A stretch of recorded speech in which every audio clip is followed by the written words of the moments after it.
This is The Sisters of Dorley, written by Alison Greaves, read by Robin Nolan. Chapter 2 Cell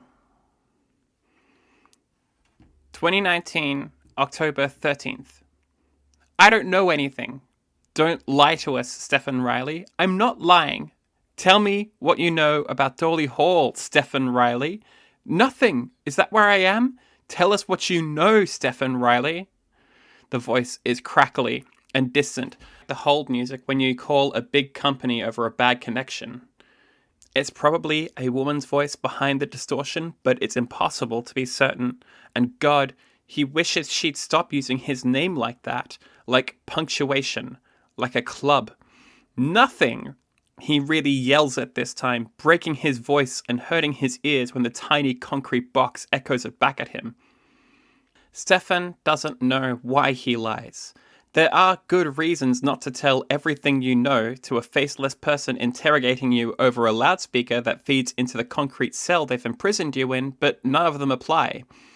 He's not trying for leverage. He's not trying to avoid punishment. He's not trying to outwit his captors.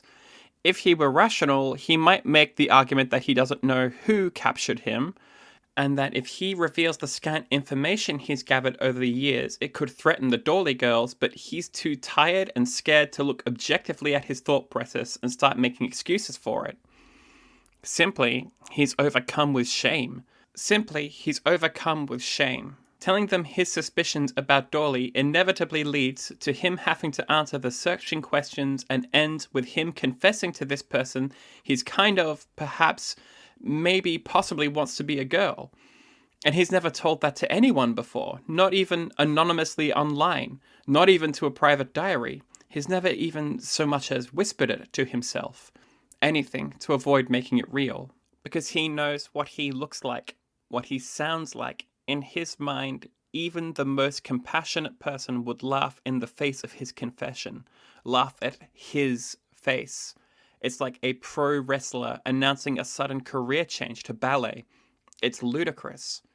The demands for answers don't stop coming, so he lies back down on the hard, cold cot and wraps the thin mattress around his head to block out the voices from without and within.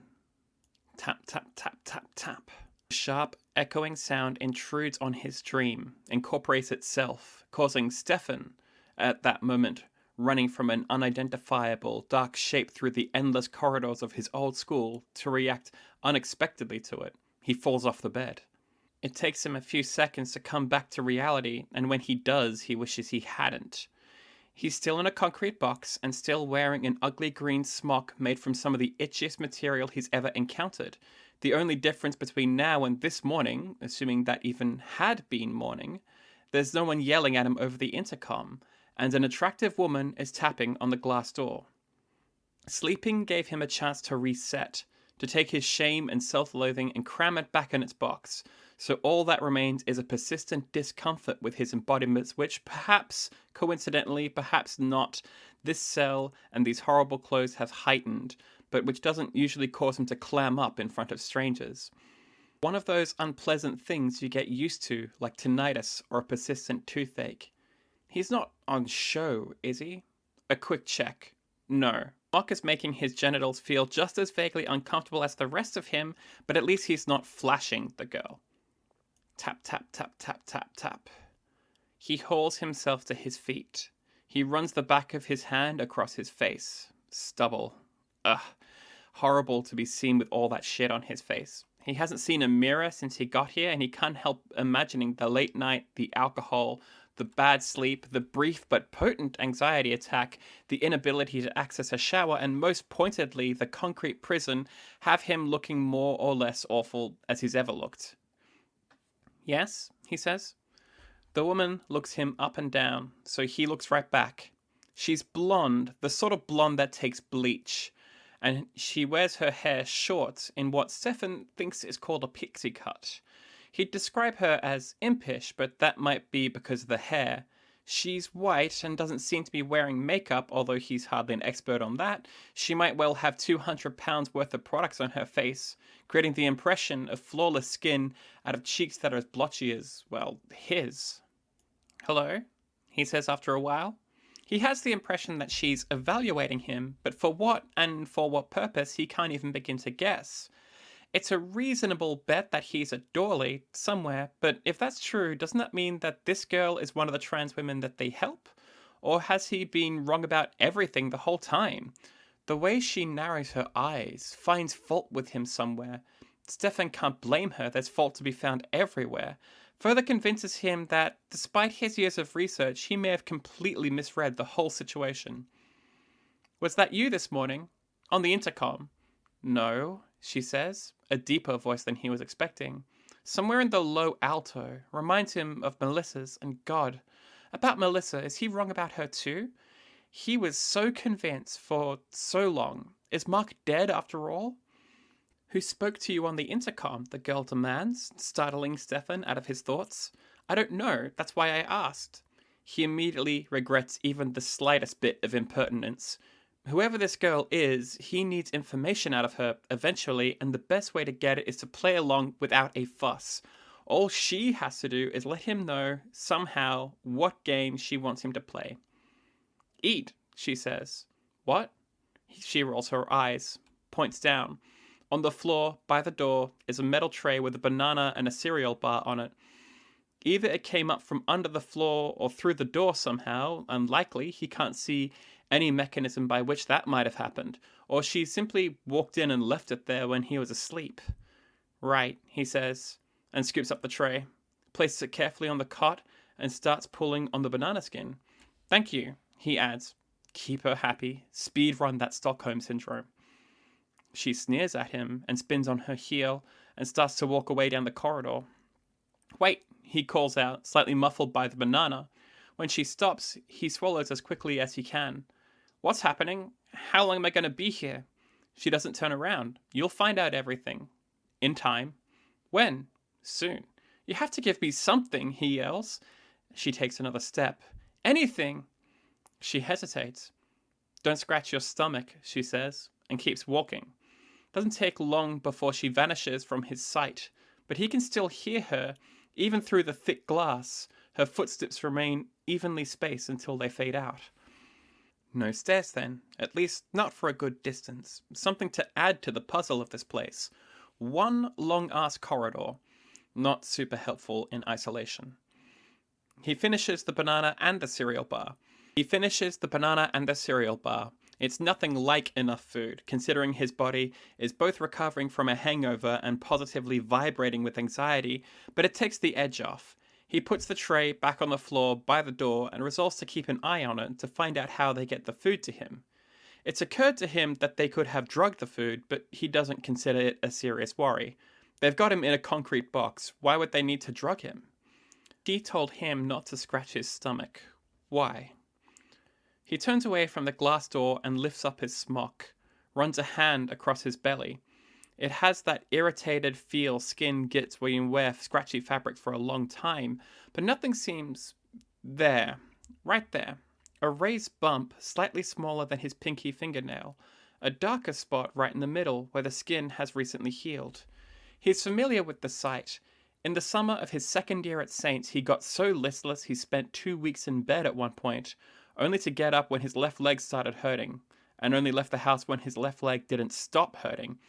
The doctor prescribed a course of anticoagulant medication and told him to move around more and maybe avoid taking all his holiday hours at once in the future.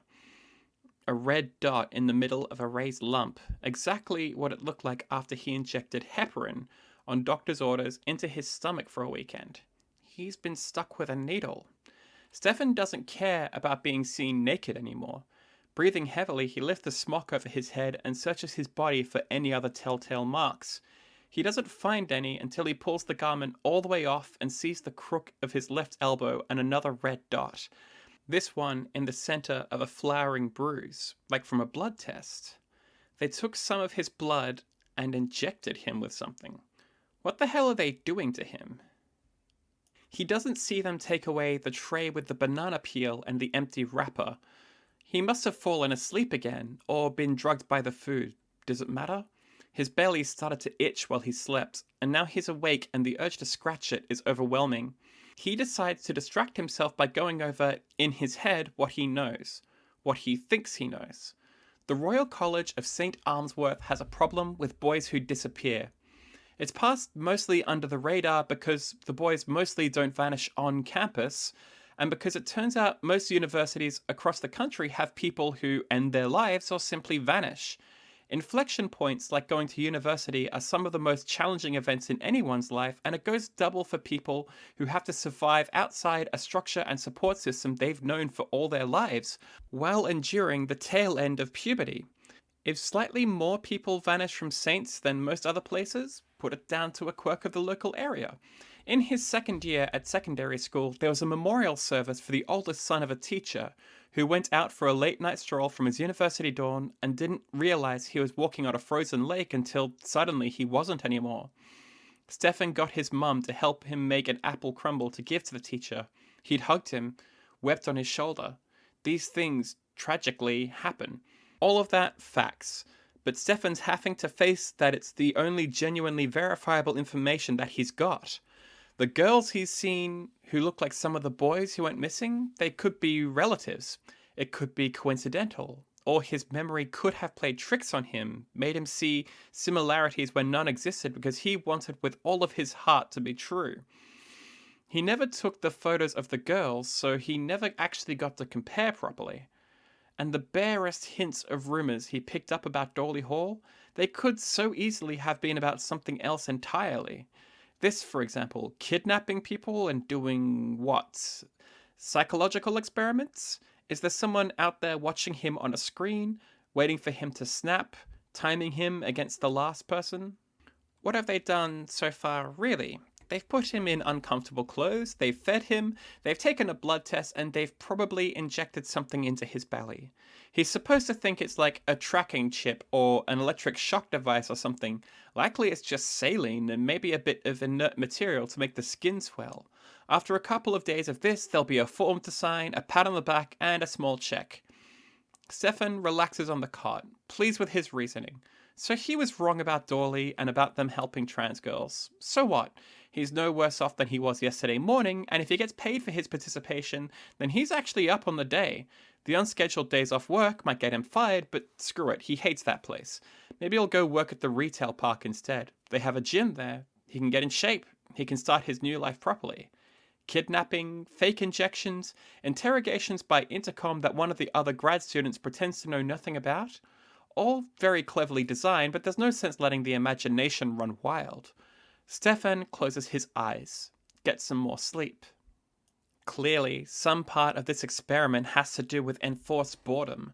No phone, no books, no TV. And that Stefan is supposed to be out of his mind now with nothing to do but stare at the concrete walls. But he couldn't have survived 21 years inside the body randomly gifted to him by chance and genetics without understanding how to pass time in difficult circumstances. Meditation is good. Methodically thinking through the plot of books he's enjoyed is better, but yoga's best. He's not done it for a while. The last year in particular has been less about self-improvement and more about self-destruction, another effective way to pass the time. But the mattress off his cot is thin enough to work as a nice mat, and there's space enough in his cell to stretch out in most directions. It's nice to get back to it. He's always liked the way it makes his body feel, not entirely like itself. The bleach blonde girl comes back with another tray of food, and because of the position he's maintaining, he watches her go from bored indifference to irritated astonishment. Hiya, he greets her, upside down. What the hell are you doing, she demands, losing control of her voice and wincing when she does so. In Stefan's mind, he writes another note on the whiteboard. Bleach girl's voice gets deeper when she's annoyed. Probably useless information, but not definitely. Yoga, he explains, and carefully unfolds himself back into an upright position, which ends with him facing away from her, so he turns with what he hopes is a gentle smile and adds, "It's relaxing." "It's time to eat," she says, her alto lilt returning. "Step away from the door." He does so, and she opens it, almost throws the tray on the ground, and then closes it again. Looks like a fingerprint reader or something. The locking mechanism is the only opaque thing on the entire front wall, and Stefan hasn't been able to get a look at the front. "Thanks," he says. "You're not fooling me, you know, sociopath." She's walking away when she says it, and so doesn't catch Stefan's frown. Sociopath. He's no expert, psychology A level, and if you're generous, 1 semester of psycholinguistics is all the relevant education he has in the field. But isn't that supposed to be discouraged as a label? I don't remember what its appropriate replacement is supposed to be like, but whatever it is, he's pretty sure he doesn't have it.